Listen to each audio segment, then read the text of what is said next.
Astaghfirullah. Bismillahirrahmanirrahim. Assalamualaikum warahmatullahi wabarakatuh.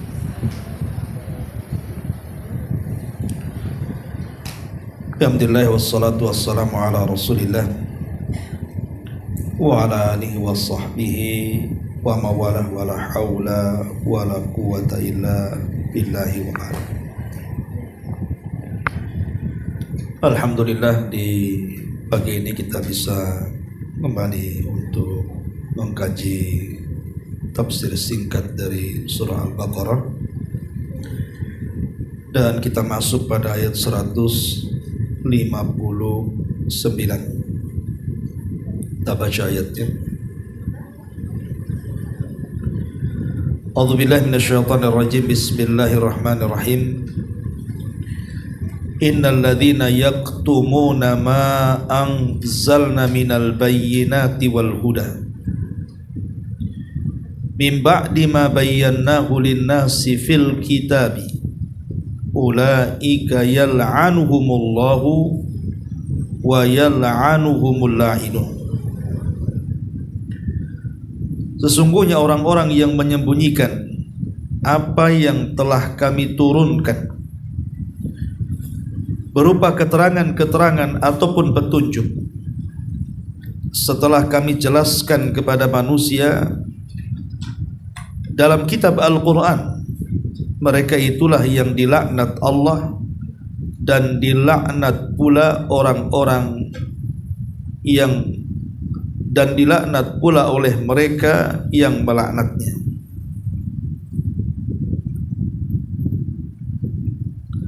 Illa alladhina tabu wa aslahu wa bayyanu fa ulaika atubu alaihim wa ana tawwabur rahim.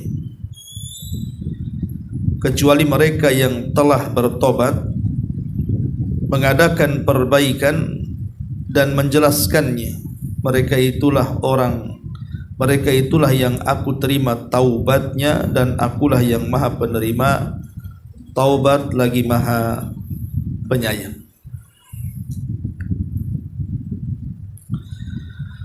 Baik, masyiral muslimat yang dimuliakan Allah subhanahu wa ta'ala, tentu ayat ini ada asbab nuzulnya. Kenapa kemudian sampai Allah subhanahu wa ta'ala mengancam orang-orang yang menyembunyikan ilmu dan tidak menyampaikannya dengan laknat Allah dan laknat seluruh manusia? Pendapat pertama, dan ini yang dikuatkan oleh Al-Imam At-Tabari,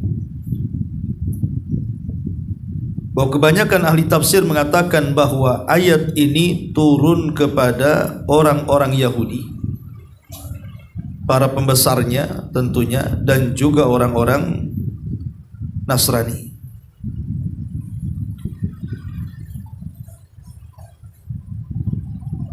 Di mana disebutkan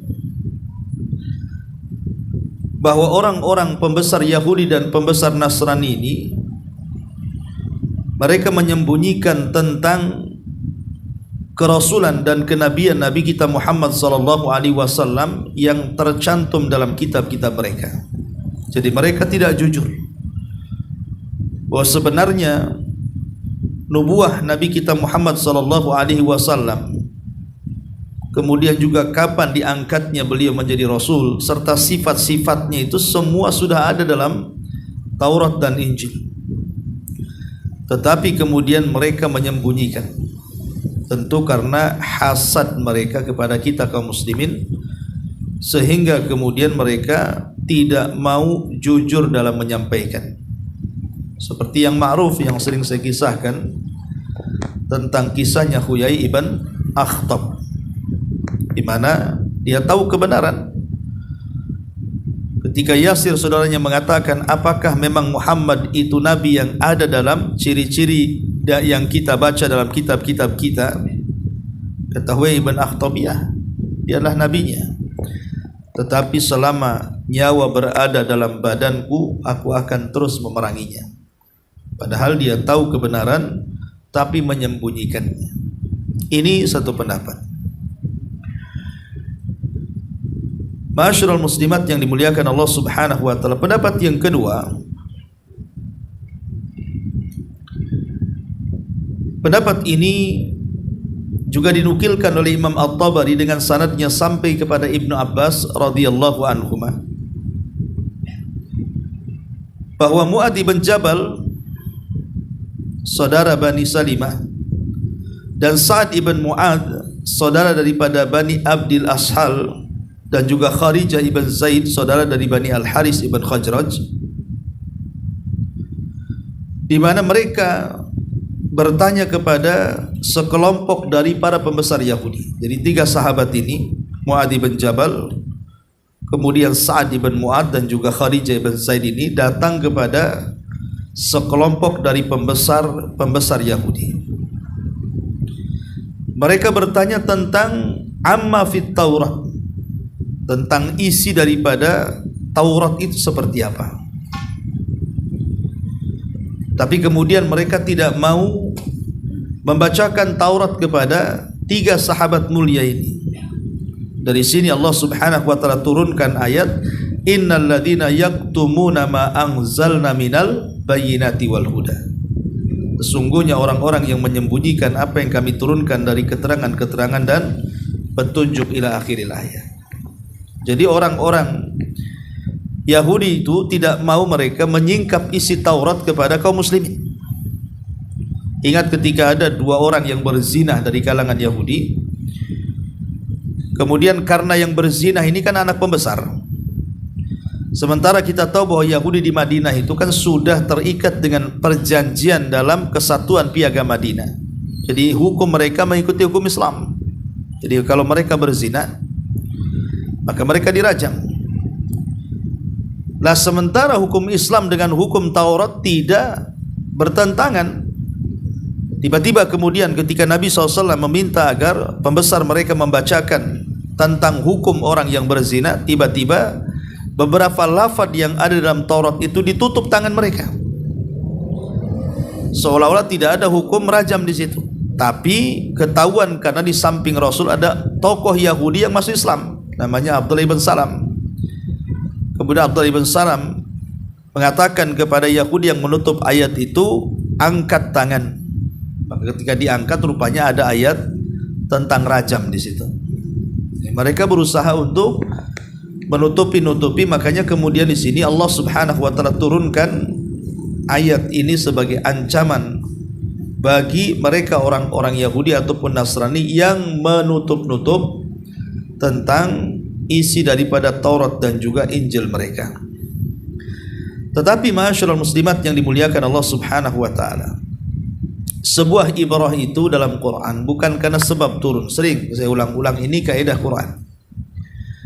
Walaupun ayat itu turun dalam sebab tertentu, seperti di sini turun kepada sebabnya para pembesar Yahudi dan Nasrani yang menyembunyikan ilmu, tetapi al-ibratu bi umumil lafzi la bi khususi sabab. Sebuah pelajaran dari Quran itu bukan sebab turunnya, tetapi umum lafadznya. Jadi larangan menyembunyikan ilmu itu bukan sebatas kepada orang-orang Yahudi dan Nasrani saja, tetapi larangan ini juga diberikan kepada kita kaum muslimin, bahwa kita tidak boleh menutup-nutup sebuah ilmu. Itu maksudnya. Nah, dari sini ada 3 poin dari ayat yang kita baca ini yang perlu diketahui. Yang pertama, tidak boleh seorang alim menyembunyikan ilmu yang dihajatkan manusia. Ingat, larangan menyembunyikan ilmu itu kalau ilmu itu dibutuhkan. Tapi kalau ilmu itu tidak dibutuhkan, maka tidak mengapa seseorang itu menyembunyikan ilmu. Contoh umpamanya, saya tanya ibu, berapa putranya bu? Berapa putrinya bu? Kemudian ibu tak mau jawab. Berarti kan ibu menyembunyikan pengetahuan kan? Lah yang seperti ini tidak ada masalah, tidak dijawab juga. Kalaupun menyembunyikan pengetahuan seperti ini tidak ada masalah. Kenapa? Karena tidak ada hajatnya. Kalau ibu sebutkan sekian dan sekian pun apa faedahnya? Jadi ada ilmu-ilmu itu yang tidak perlu juga kemudian disampaikan, bahkan menyembunyikannya tidak berdosa. Atau umpamanya ibu bertanya kepada saya soal beberapa khilaf ulama, Ustaz bagaimana hukumnya begini dan begitu, dan bagaimana sebutkan perselisihan bersama dalil dan perdebatannya, dan mana yang paling rajih di antara seluruh pendapat itu. Tapi ketika itu saya tidak mau jawab, karena melihat belum layak ilmu ini disampaikan kepada ibu-ibu umpamanya, karena tidak paham juga kalau dijelaskan. Akhirnya saya hanya menjawab kesimpulannya saja. Lah tidak ada masalah yang seperti ini, karena tidak ada maslahat masalahnya. Lain kalau ada maslahatnya besar, tidak boleh sembunyikan. Contoh umpamanya ada mu'alaf masuk Islam, dia ingin sholat, sementara dia tidak bisa sholat, datang ke ibu minta diajarkan, ibu tak mau ngajarkan, maka ibu dilaknat Allah dan dilaknat para malaikat dan dilaknat seluruh manusia. Kenapa? Karena orang ini berhajat, sangat berhajat, ingin ilmu, dia ingin ibadah, dia tidak tahu tata cara sholat, datang ke ibu tak mau ngajarkan pula padahal ibu tahu. Lah itulah ibu diancam dengan hadis Nabi SAW, barang siapa yang menyembunyikan ilmu, maka Allah akan kalungkan dia di neraka dengan kalung dari api neraka. Ini yang pertama, Bu ya. Jadi tidak boleh seseorang itu menyembunyikan ilmu yang dihajatkan manusia. Yang kedua, bahwa menyembunyikan ilmu itu ini sebab yang paling besar tersebarnya kejahilan.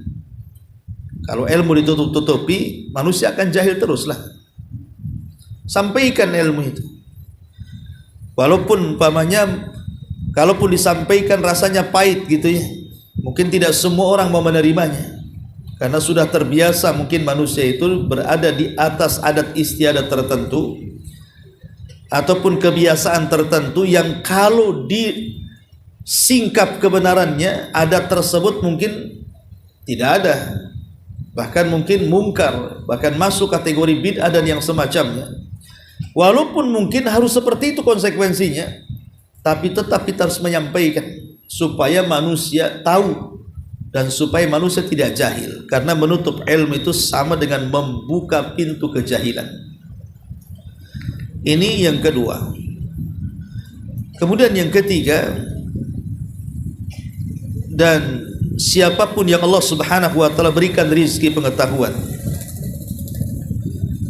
maka sudah selayaknya manusia ini yang Allah telah berikan kemampuan dalam pengetahuan ilmu, maka sudah selayaknya dia menyebarkan ilmunya.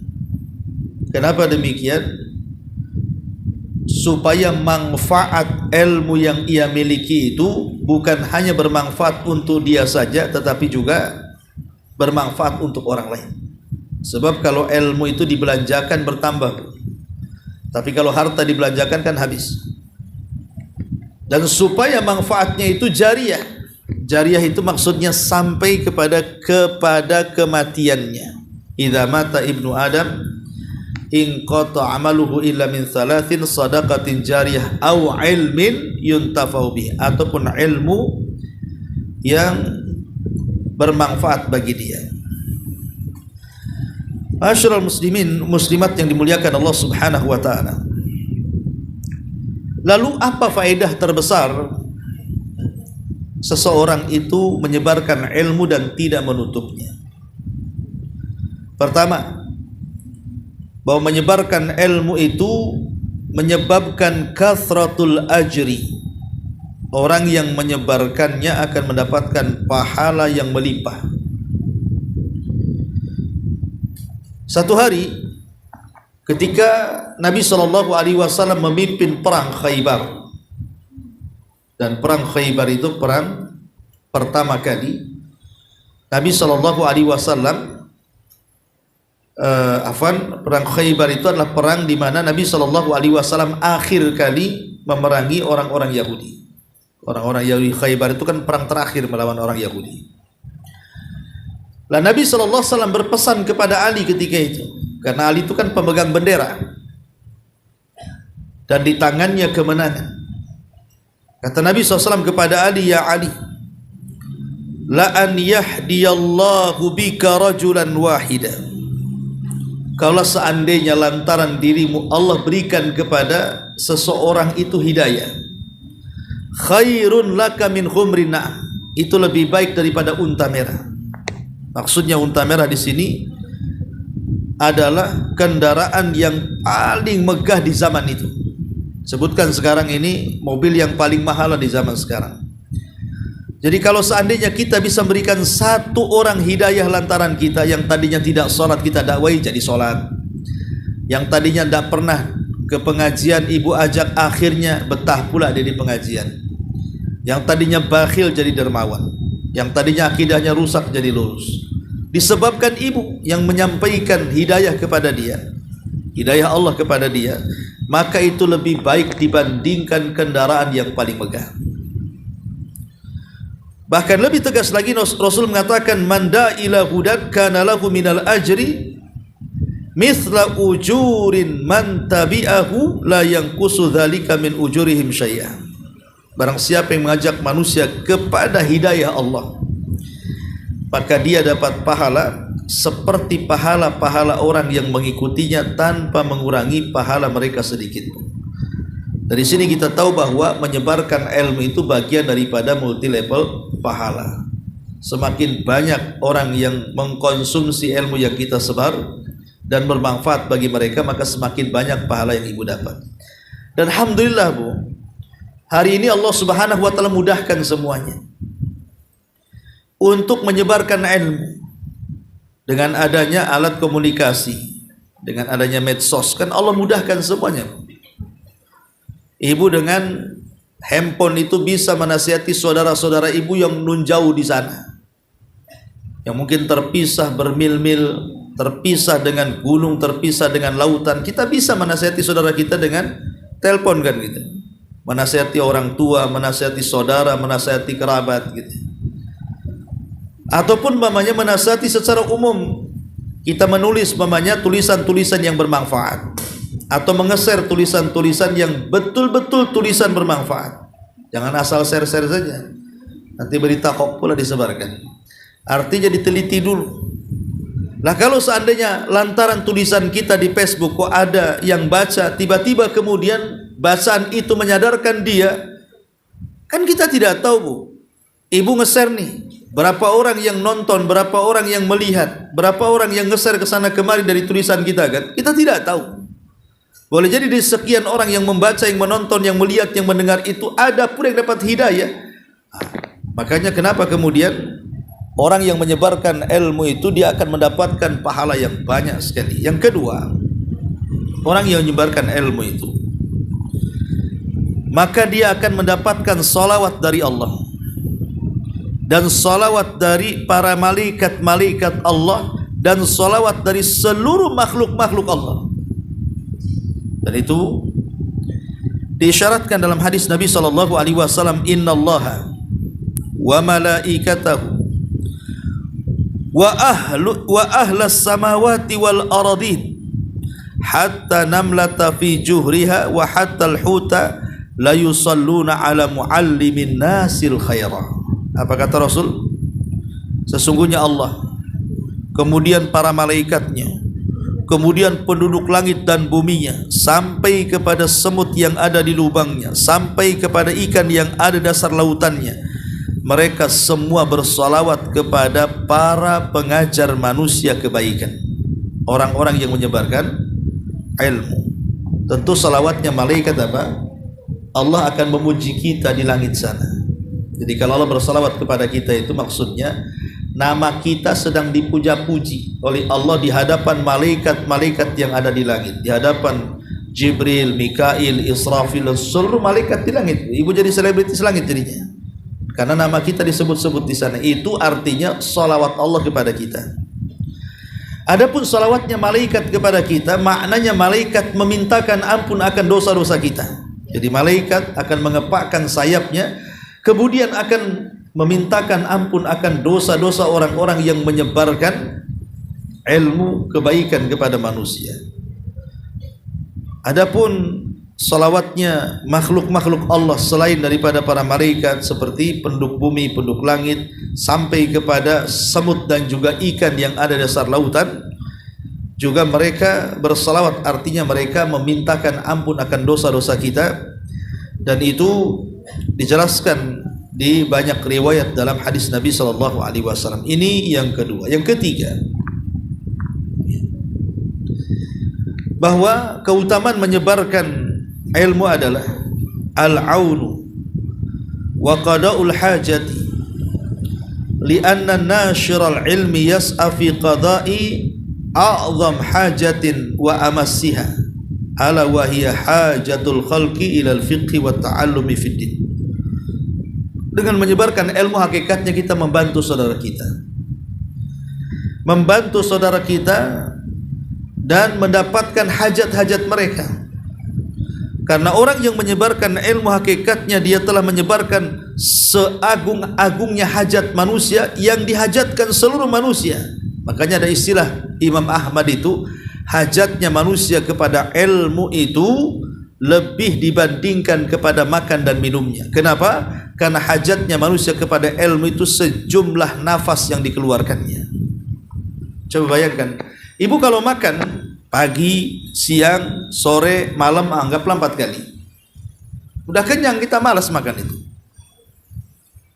Jadi kalau kita mamanya sudah makan 4 kali sehari itu sudah cukup, bahkan lebih lagi kan gitu. Tapi hajatnya kita kepada pengetahuan itu tidak akan cukup dengan 4 kali. Kenapa?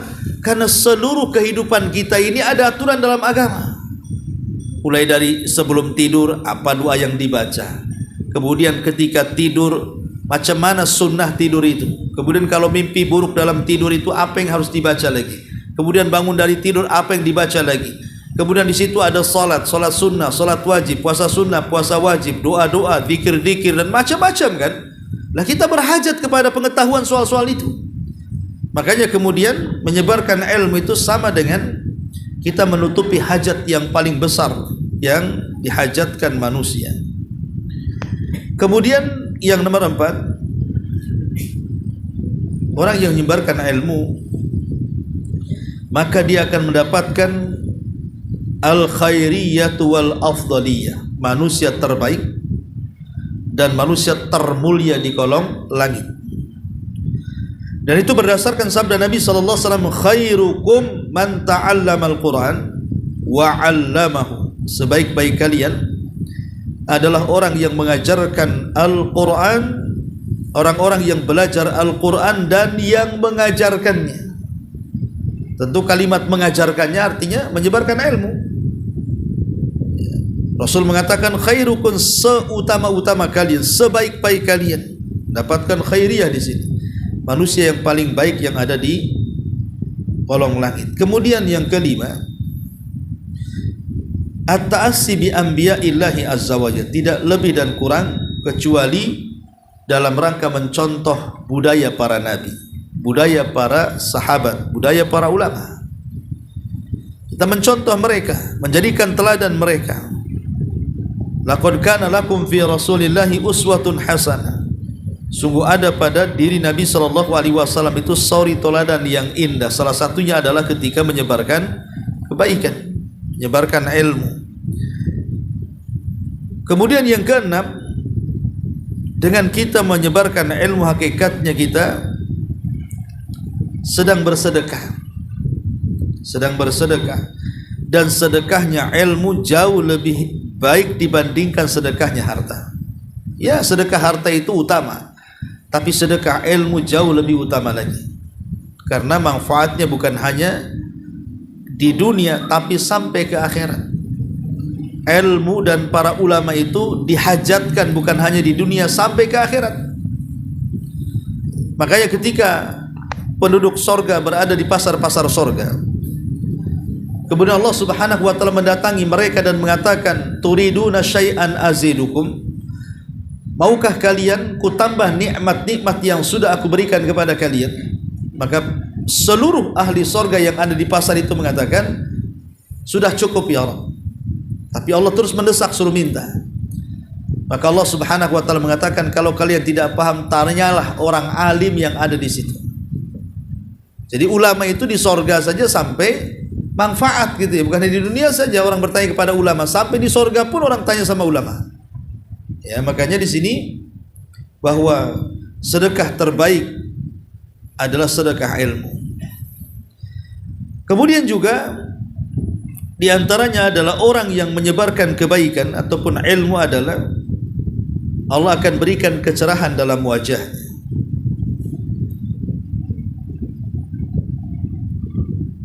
Allah akan berikan kecerahan dalam wajahnya, sebagaimana sabda Rasul, "Nadzarallahu imra'an sami'a minna haditsan fahafidhahu hatta yuballighahu ghairahu." Semoga Allah Subhanahu wa taala memancarkan wajah seseorang yang mendengar dari kami hadis, kemudian dia hafal, kemudian dia sebarkan kepada yang lainnya. Dan banyak lagi ya tentang keutamaan menyebarkan ilmu. Tetapi kalau sampai kemudian kita menutup ilmu, tidak menyebarkannya, justru menutup-nutupinya dari manusia, maka ancamannya berat. Pertama adalah firman Allah dalam surah Al-Imran ayat 187. Wa idh akhadallahu mitsaqal ladzina utul kitaba la tubayyinannahu lin-nasi wa la taqtumunah. Dan sungguh Allah telah mengambil perjanjian ahli kitab agar kalian menyampaikan kebenaran itu kepada manusia dan jangan menyembunyikannya. Menunjukkan bahwa orang yang menyembunyikan kebenaran, orang yang menyembunyikan ilmu dan tidak mau menyampaikan, maka mereka seperti orang-orang Yahudi dan Nasrani. Kemudian yang kedua, juga surah Al-Baqarah yang kita bahas di sini. Innal ladzina yaktumuna ma anzalna minal bayyinati wal huda min ba'di ma bayyanahu lin-nasi fil kitab ulaika yal'anuhumullahu wa yal'anuhumul la'in. Orang-orang yang menyembunyikan apa yang kami turunkan dari keterangan dan petunjuk setelah kami jelaskan kepada manusia di dalam Al-Quran, maka mereka orang-orang yang dilaknat Allah dan dilaknat orang-orang yang melaknatnya.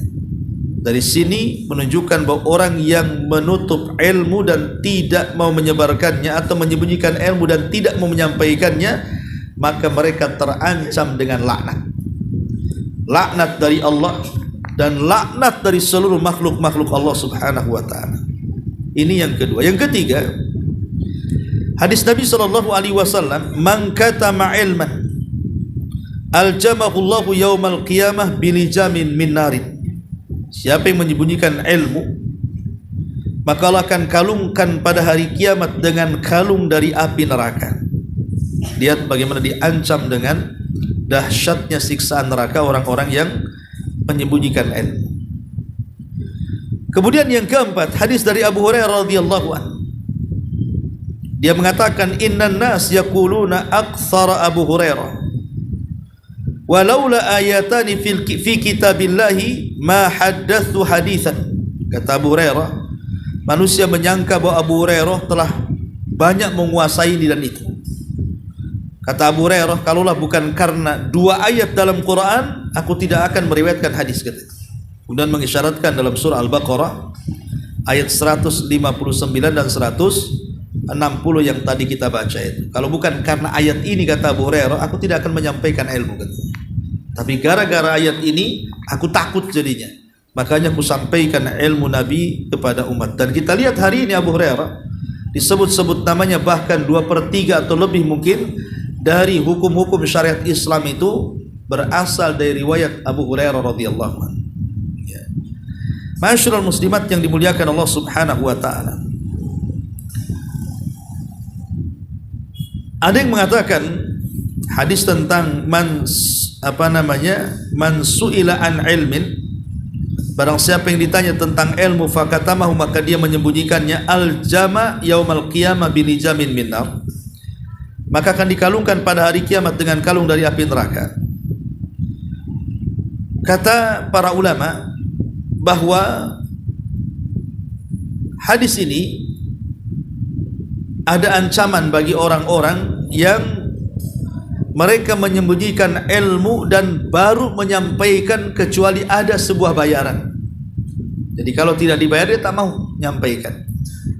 Kalau dibayar baru dia mau menyampaikan. Ya. Tetapi kemudian melebar pembahasannya kepada hukum seorang dai, seorang da'iyah, seorang ustadz. Apakah boleh ketika mengajar dia itu mengambil upah dari pengajarannya? Mengambil upah dari pengajarannya. Maka terjadi silang pendapat di antara para ulama tentang perkara ini. Pertama, ada yang mengatakan boleh. Dan ini pendapat kebanyakan ulama dari kalangan Malikiyah, Syafi'iyah. Mereka mengatakan bahwa boleh seorang pengajar itu mengambil upah. Seorang dai itu mengambil upah. Yang kedua, tidak boleh. Dia harus ikhlas karena Allah Subhanahu wa taala. Dia harus serahkan upahnya kepada Allah Subhanahu wa taala. Coba kipas ini matikan ya. Lama-lama masuk angin pula. Jadi yang kedua dilarang. Dilarang, dan ini pendapat dari ulama mutaqaddimin dari kalangan mazhab Hanafi. Ini yang kedua. Yang ketiga boleh. Boleh mengambil dengan syarat kalau seorang pengajar ini kurang mampu, fakir. Nah, dari sini kita tahu bahwa seorang ustadz yang mengajar di madrasah, ya, ataupun ibu belajar Quran, mendatangkan ustadz atau yang seperti ini, ataupun diundang ceramah kemana dan begitu seterusnya, apakah boleh mengambil upah dari menyebarkan agama atau tidak? Maka tiga pendapat disebutkan para ulama. Ada yang mengatakan boleh secara mutlak, dan itu pendapat mayoritas para ulama. Ada yang mengatakan boleh tetapi dengan syarat kalau seorang dai-nya itu kurang mampu, ya. Kemudian yang ketiga dilarang, tidak boleh, dan ini pendapat mutaqaddimi ulama Hanafiyah, ya, mazhab Hanafi. Tetapi dalam hal ini dijelaskan di dalam Fatwa Lajnah Daimah. Fatwa Lajnah Daimah, ketika mereka ditanya tentang hal apakah boleh seseorang itu mengambil upah dari mengajarkan Al-Quran atau yang semacamnya, maka Lajnah Daimah mengatakan ya juzulaka an ta'khuda ajran an ta'limil Qur'ani wa ghairi. Maka boleh seseorang itu mengambil upah ketika mengajarkan Quran atau yang lainnya. Kenapa? Mereka berdalil dengan hadis ketika ada seorang wanita menghibahkan dirinya. Jadi ada seorang wanita menghibahkan dirinya untuk dinikahi Rasul, tapi Rasul tak mau. Akhirnya karena Rasul tidak mau, adalah seorang sahabat yang mau dan mengatakan nikahkan aku dengan dia wahai Rasul, kalau kau enggak mau. Kata Rasul, baik, tapi pulanglah, carilah apa yang bisa kau jadikan mahar. Kemudian dia pulang, rupanya tidak ada barang-barang.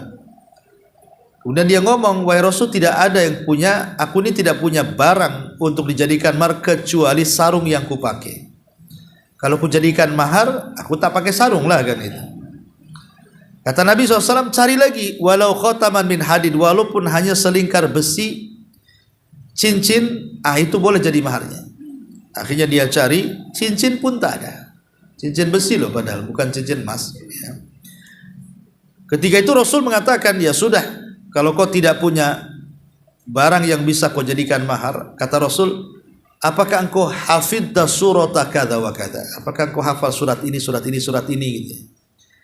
Maka dia mengatakan, ya aku hafal surat ini, surat itu. Kata Rasulullah, kalau begitu uzawijuka bima ma'aka minal Qur'an. Saya nikahkan engkau dengan Al-Quran yang ada padamu. Para ulama mengatakan, bagaimana modelnya menjadikan mahar Quran itu? Apakah ketika menikah saat akan membacakan ayat tertentu atau surat tertentu atau bagaimana? Ya. Kata para ulama maksudnya begini, orang yang menjadikan Al-Quran mahar itu maksudnya kita ajarkan kepada, setelah menikah nih, maka sang suami mengajarkan kepada istrinya setiap hari mungkin 1 ayat, 2 ayat, 3 ayat gitu kan. Itu maksudnya menjadikan Quran itu mahar. Jadi seorang suami mengajarkan kepada istri, yang kalau diajarkan kepada orang dia dapat upah. Jadi kalau saya mengajarkan surah Al-Ikhlas Saya diundang ibu nih baca tafsir, kemudian saya dikasih upah. Lah ketika upah sekian, karena saya sudah mengajar surah Al-Ikhlas ini, ketika saya ajarkan kepada istri saya sebagai mahar, maka dia juga mendapatkan seharga itu sebenarnya. Cuman kan karena itu maharnya kan nggak dibayar akhirnya suaminya kan. Lah itulah sudah sebagai maharnya.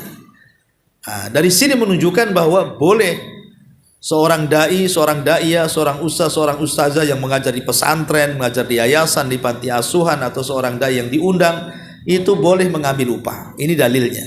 Ya. Kemudian yang kedua juga dalilnya adalah kisah tentang Abu Sa'id Al-Khudri radhiyallahu an yang diundang, yang satu hari pulang dari peperangan, kemudian kehabisan bekal, kemudian ingin dijamu oleh sebuah perkampungan, tapi satu kampung bakhil semuanya, nggak ada yang mau ngasih makanan. Tiba-tiba ketika gerombongan para sahabat mau balik, rupanya Allah takdirkan kepala kampung itu tersengat kalajengking. Kemudian mereka melihat kepada sahabat, nampaknya ada muka-muka dokter gitu ya, muka-muka tabib. Kemudian mereka mengatakan, ada nggak di antara kalian yang bisa menyembuhkan kepala desa kami? Maka sahabat mengatakan, ada, tapi syaratnya sediakan kambing sekian dan sekian ekor. Karena tadi aku datang minta kambing, tak kasih. Nah, sekarang sediakan kambing-kambing itu kalau kami berhasil menyembuhkan kepala desa kalian. Akhirnya salah seorang di antara sahabat membacakan surah Al-Fatihah ya kepada bekas gigitan kalajengking itu, sembuh pula, ya kan? Akhirnya dapatlah kambing, menunjukkan bahwa sahabat mengambil upah kan? Jika dia membacakan Quran, dia mengambil upah di situ. Ya, dari sini juga dalil bahwa dibolehkan seseorang itu mengambil upah dari pengajaran. Ya. Jadi tidak termasuk menyembunyikan ilmu. Namanya gini nih, ibu undang ustadz ke kemari. Ya. Ustadz ini jauh dari Batu Aji atau dari Tanjung Pinang atau apa. Ibu tak kasih ongkos, tak mau datanglah dia. Bukan berarti ustadz itu menyembunyikan ilmu gitu maksudnya. Karena dia tidak bisa hadir ke sini. Dia harus beli bensin, beli apa gitu. Itu tidak termasuk menyembunyikan ilmu. Itu maksudnya korelasi dengan apa yang kita bahas di sini tentang masalah bahaya menyembunyikan ilmu. Wallahu alam, ini di antara keterangan para ulama. Tetapi di sini ketika Allah Subhanahu wa taala mengatakan bahwa Allah mengancam ahli kitab, orang-orang Yahudi ataupun Nasrani itu. Karena orang Yahudi dan Nasrani sejak dulu sampai hari ini mereka menyembunyikan itu. Makanya orang-orang Yahudi kan tidak mengakui kerasulan Rasul kita Muhammad sallallahu alaihi wasallam. Begitu juga orang Nasrani kan menyembunyikan itu. Mereka tidak mengakui bahwa Muhammad itu nabi kita. Sementara di satu sisi kita mengakui nabi mereka. Kita mengakui Musa itu agak nabinya Yahudi, Isa itu nabinya Nasrani. Bahkan Allah ancam kalau kita sampai membeda-bedakan dengan ancaman yang berat gitu ya. Karena mengingkari satu nabi itu sama dengan mengingkari semua nabi. Mengingkari satu ayat sama dengan mengingkari semua ayat. Makanya Islam itu tidak pernah mengingkari satu pun nabi yang diutus oleh Allah Subhanahu wa taala. Tetapi selain daripada Islam seperti Nasrani, mereka mengingkari kerasulan nabi kita. Bahkan Yahudi lebih parah lagi, tidak mengakui Isa sebagai nabinya Nasrani, tidak mengakui Nabi Muhammad sebagai nabi Islam. Lebih parah lagi Yahudi itu. Ya, makanya kemudian di sini Al-Quran menyindir mereka bahwa orang-orang yang menyembunyikan pengetahuan itu Allah akan laknat mereka. Allah akan laknat mereka. Bukan hanya Allah yang melaknat, para malaikat melaknatnya dan seluruh manusia melaknatnya. Na'udzubillah, summa na'udzubillah. Kecuali kalau mereka tobat, kata Allah, illal ladzina tabu, kemudian memperbaiki dan menjelaskan keterangan yang mereka sembunyikan selama ini, maka merekalah orang-orang yang akan diterima tobatnya, dan Allah zat yang maha penerima tobat lagi maha penyayang. Wallahu alam. Ini di antara keterangan singkat dari surah Al-Baqarah ayat 159 160. Taib, sebelum saya tutup, kalau ada yang bertanya silakan.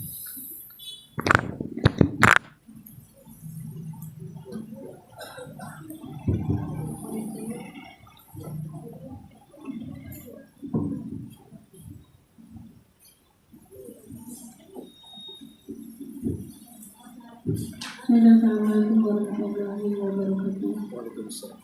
Ustaz, mohon sedikit penjelasan. Ustaz, tadi Ustaz ada sedikit menyinggung tentang perang Khaybar adalah perang yang terakhir memerangi Yahudi di Madinah. Nah, bisa nggak dijelaskan sedikit apa sebab terjadinya perang Khaybar itu, Ustaz? Iya. Ya, sudah, alhamdulillah. Jadi perang melawan orang Yahudi ini terjadi 4 kali. Pertama, perang melawan Bani Quraisy. Kemudian setelah itu melawan Bani Nadir. Kemudian setelah itu melawan Bani Quraidah. Tentu sebabnya macam-macam. Adapun Bani Quraisy, karena Nabi SAW hampir akan dibunuh dengan cara pengkhianatan. Nabi SAW itu akan dibunuh. Bani Quraisy yang pertama kali tentang seorang wanita muslimah. Wanita muslimah yang dilecehkan di pasar. Jadi ada seorang wanita muslimah belanja ke pasar Yahudi. Ketika duduk, kemudian pakaiannya dijepit kursi.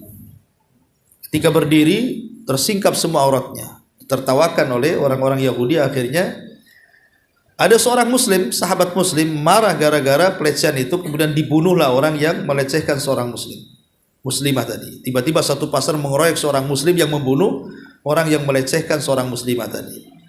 Maka dengan sebab itu Rasul geram. Kenapa? Karena mereka melanggar perjanjian. Maka terjadilah perang Bani Quraisy. Kemudian setelah itu perang Bani Nadir.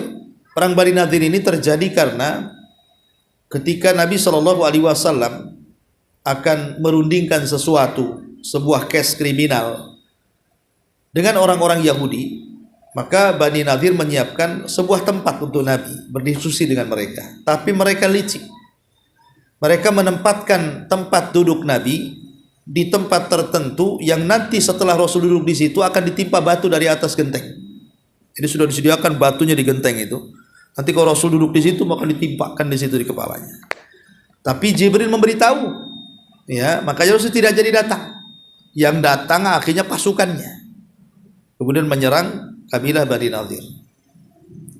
Kemudian Bani Quraidah ini karena pengkhianatan.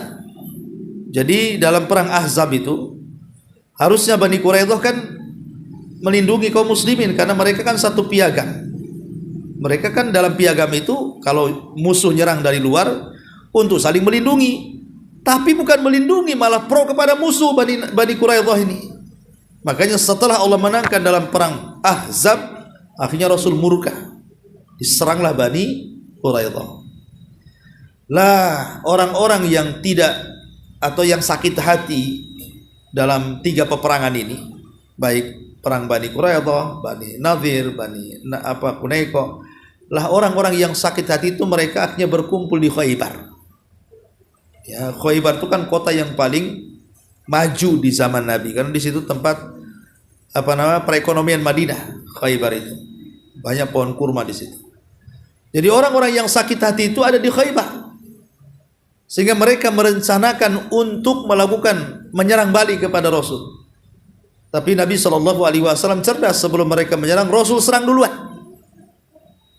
Ya, makanya kemudian terjadilah perang Khaybar, dan ini perang Yahudi terakhir.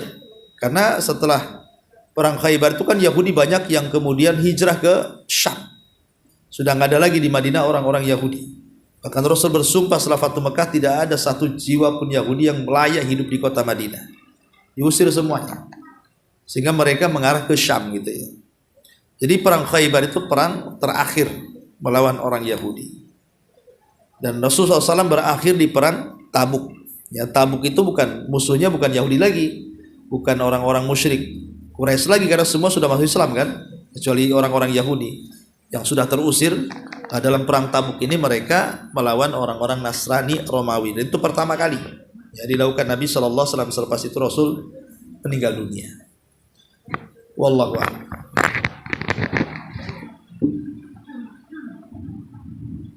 Ustaz, ini ada pertanyaan titipan. Begini Ustaz, tadi sambungan dengan pembahasan kita, seorang ustaz atau guru ustazah boleh menerima upah. Nah, bagaimana dengan sekarang ini yang terjadi? Para ustadz itu sering mendapatkan hadiah atau cenderamata dari murid-muridnya. Apakah itu betul-betul diharamkan secara mutlak atau ada pembagian-pembagiannya yang seperti apa? Karena kan terkadang murid itu ada yang membawa makanan, dibaginya ke ustazahnya atau ustaznya. Apakah betul semua nggak boleh sama sekali atau bagaimana Ustaz? Ya Allah, itu kan apakah kemudian case seperti itu seorang guru di sekolah yang sudah digaji oleh yayasan atau oleh pihak sekolah yang boleh menerima hadiah dari wali murid tanpa atau dengan pengetahuan pihak sekolah. Ada sebuah hadis yang mendasari tentang polemik masalah ini.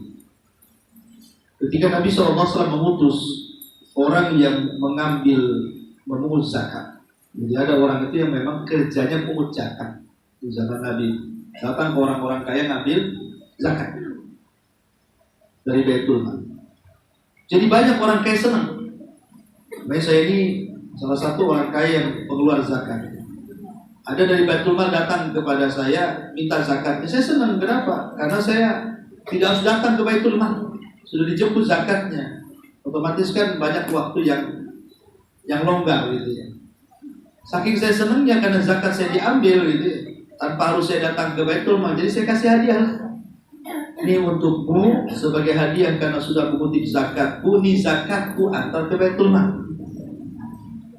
Jadi sahabat ini banyaklah dia dapat upah tuh. Selain daripada dapat zakat, dia pun dapat upah karena berterima kasih orang kaya sudah dijemput zakat. Ketika kemudian datang ke hadapan Nabi, sahabat ini memisahkan antara uang hadiah dengan uang zakat. Kata sahabat ini, Rasul yang ini uang zakat dari orang-orang kaya. Adapun yang ini hadiah dari mereka untukku. Ya, ini hadiah dari mereka untukmu. Apa kata Rasul? Gabungkan hadiah untukmu kepada harta zakat, masukkan ke Baitul Mal. Sebab kalau engkau duduk di rumahmu dan engkau tidak memungut zakat orang-orang kaya itu, pasti kau tidak akan dapat hadiah. Kata Rasul, seandainya kau duduk di rumahmu gak dapat hadiah kan? Gara-gara kau keliling-keliling itu dapat hadiah jadi. Maka kata Rasul, gabungkan harta hadiah ke dalam zakat, letakkan di Baitul Mal. Kenapa Nabi SAW melarang mengambil hadiah itu? Karena ini bukan hadiah biasa. Ini namanya hadiatul khianat. Satu sisi hadiah, sisi lain khianat. Ditinjau dari orang kaya yang memberikan hadiah, itu bentuk hadiah karena berterima kasih kan. Ditinjau dari khianat karena dia sudah digaji Baitul Mal. Dia sudah digaji Baitul Mal. Kenapa diambil lagi gaji dari yang lain? Padahal pekerjaannya sama. Kecuali kalau pekerjaannya beda, umpamanya paginya guru, malamnya ngojek. Ketika ngojek dikasih hadiah sama pelanggan, nggak ada masalah karena antara ojek dengan guru kan beda ini kan pekerjaannya. Tapi ini sama-sama belajar di situ, sama-sama ngajar di situ. Dia dapat hadiah hasil ngajar juga di situ. Berarti satu profesi namanya kan. Maka itu disebut hadiatul khianah. Lah dari kisah hadis inilah kemudian diambil istinbat hukum tentang yang ditanyakan tadi. Apakah seorang guru boleh mengambil hadiah dari wali muridnya tanpa sepengetahuan pihak sekolah? Ataukah boleh? Ada, wallahu a'lam, ada yang mengatakan tidak boleh. Sebagai ustaz kita itu ada yang mengatakan tidak boleh. Alasannya itu hadiah khianat. Kecuali satu, kalau pihak sekolahnya mengizinkan. Jadi kalau pihak sekolahnya mengizinkan untuk menerima hadiah, maka halal insyaallah. Tapi kalau pihak sekolah tidak mengizinkan, karena itu bagian strategis pihak sekolah untuk memperbanyak murid dan yang begitu seterusnya, maka hadiah yang diberikan wali murid kepada guru harus diserahkan kepada pihak sekolah. Karena dikhawatirkan tadi mengundang kecemburuan antara satu guru dengan guru yang lainnya. Nanti pihak sekolah dibagi rata nih, untuk menghindari seperti itu. Wallahu a'lam. Assalamualaikum Ustaz. Waalaikumsalam. Ada pertanyaan dari Ana begini Ustaz, studi kasusnya seorang guru mendapatkan misalnya pembagian rapor ya Ustaz, mendapatkan hadiah berupa makanan atau uang, tapi sebelumnya guru tersebut sudah memberikan gambar, mengatakan bahwasanya dia tidak menerima, ya, karena dia sudah digaji oleh negara. Nah, pertanyaan anak, mereka ada yang juga memberi walaupun sudah diberi tahu. Nah, ketika sudah selesai itu diberitahukan kepada kepala sekolah bahwasanya dia mendapatkan hadiah berupa ini dan berupa ini. Nah, kepala sekolahnya itu mengatakan silahkan kamu ambil karena itu hakmu. Itu pertanyaan anak, itu bagaimana hukumnya Ustadz? Nah, yang kedua, bagaimana jika wali murid itu memberikan hadiah itu dia tidak di sekolah? Misalnya tiba-tiba kita datang ke rumahnya, misalnya ada sesuatu yang akan disampaikan tidak mengenai pembagian rapor, nah tiba-tiba dia sudah memberikan hadiah itu kepada guru tersebut. Itu bagaimana Ustaz? Iya, tadi saya sudah katakan kalau ada izin dari pihak sekolahan itu tidak ada masalah. Sekolah sudah mengizinkan. Ya makanya sebaiknya kita sebagai guru ya mawas diri saja, ngomong aja langsung sama pemilik sekolahnya. Ini sekolahnya kepada kepala sekolahnya atau kepada pembinanya yayasan tersebut. Kalau saya dapat hadiah boleh diambil nggak kan itu? Kalau boleh diambil ya sudah, terserah mau banyak mau sedikit ya. Tapi kalau itu aturan tidak boleh maka selamanya tidak boleh. Adapun mendapatkan hadiah di luar daripada sekolah itu tetap saja kan harus ditanya dulu orang yang ngasih hadiah. Kira-kira ngasih hadiahnya karena apa? Kalau masih menyangkut sekolah, ya nggak ada ibrah, mau di luar sekolah, mau di dalam sekolah sama aja kasih hadiah, kan intinya ke situ. Ya kan? Intinya itu ada kaitan dengan sekolah. Jadi lain kalau seandainya di sisi lain mungkin guru ini dia mengajar privat di luar daripada sekolah. Nah, itu hadiah lah. Nah, ini kan saya ada hak privat di luar jam yang sudah ditentukan pihak sekolah kan. Tapi kalau masih dalam pihak sekolah, artinya masih jam mengajar di sekolah, kemudian kita membuat privat di luar, ya tidak boleh. Karena itu salah satu juga tidak aman dalam mengajar. Ya. Intinya solusinya sebenarnya mudah saja ya, izin saja dari pihak sekolah. Apakah saya boleh menerima hadiah dari wali murid atau tidak? Itu keluar dari khilaf sebenarnya, keluar dari perselisihan. Wallahu a'lam. Satu lagi Ustaz. Iya. Gini Ustaz. Ini pertanyaannya juga, jadi ada seorang guru ketika dia diwawancarai untuk mengajar di sebuah sekolah, kemudian dia mengajukan bahwa saya mau minta gaji sekian dan sekian gitu. Nah itu permintaan dia seperti itu tuh dibolehkan tidak Ustaz? Ya alhamdulillah, sah-sah saja, tidak ada masalah. Karena ada dulu kalau tidak saya lupa namanya, seorang ulama muhaddits, seorang ahli hadis. Dia ya sibuk berjualan karena kefakiran dia di pasar. Jadi banyak orang-orang yang belajar kepadanya, bertanya setiap datang minta satu hadis. Sementara dia juga harus bekerja. Kalau mau belajar kan sudah ada dars, maksudnya sudah ada jadwalnya, malam atau siang sudah ada jadwalnya.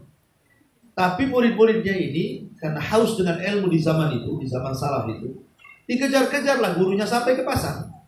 Jadi gurunya lagi jualan pun disibukkan dia. Akhirnya dia gak jadi jualan lah. Karena sibuk ditanya. Dari situ akhirnya dia pun kemudian membadrol. Baik, kalau kau ingin hadis, saya hargai satu hadis sekian. Satu hadis sekian. Ya terpaksa bayar kan itu. Karena dia gak bisa bekerja masalahnya. Gara-gara ditanya terus akhirnya, ya udah dibadrol aja kan. Apa-apa saya gak kerja. Saya satu hadis sekian. Mau. Artinya ini bukan, sebenarnya ini bukan dalil juga, karena ini kan hanya kisah ulama salaf saja kan. Tetapi kan kembali kepada apakah boleh mengambil upah. Ya karena sah-sah saja mengambil upah, berarti bolehlah melakukan transaksi seperti itu. Ya boleh saya mengajar bahasa Arab, mengajar ini kalau kalian bisa menyediakan transportasi ke saya sekian. Ya kalau cocok lanjutkan, cocok ya sudah kan gitu ya. Makanya kebesaran yang tidak bisa kami jamaah miskin semua, atau kekecilan ini kami orang kaya semua. Nah, ini Itu tergantung kepada ini. Cuman kalau sudah kemudian diniatkan memang untuk mengejar dunia, ini yang tak boleh. Ya, kalau memang mengajar itu tujuannya murni semata-mata dunia saja, tidak ada akhirat sedikit pun, ini yang tak boleh. Karena pasti akan merubah niat kan. Merubah niat. Yang harusnya dia berdakwah karena Allah Subhanahu wa taala, dunia itu menyusul, akhirnya dakwanya hanya karena dunia, akhirat pula tak ada. Itu yang disabdakan Nabi SAW. Ada seorang yang pengajar Quran, kemudian dihadapkan di hadapan Allah, kemudian ditampakkan amalan dia di dunia. Allah katakan, apakah itu engkau? Dia mengatakan, ya, itu aku. Qara'tu fikal Quran, aku baca Quran untuk. Maka Allah katakan, kadzabta, dusta. Oh, ini membaca Quran itu supaya orang mengatakan ini qari. Ya. Jadi kalau yang dikejar dunia saja, akhirat tidak akan dapat. Tapi kalau dikejar akhirat, insya Allah dunia akan dapat. Itu intinya di sini. Wallahu a'lam. Subhanallah, bihamdika, asyhadu an la ilaha illa anta,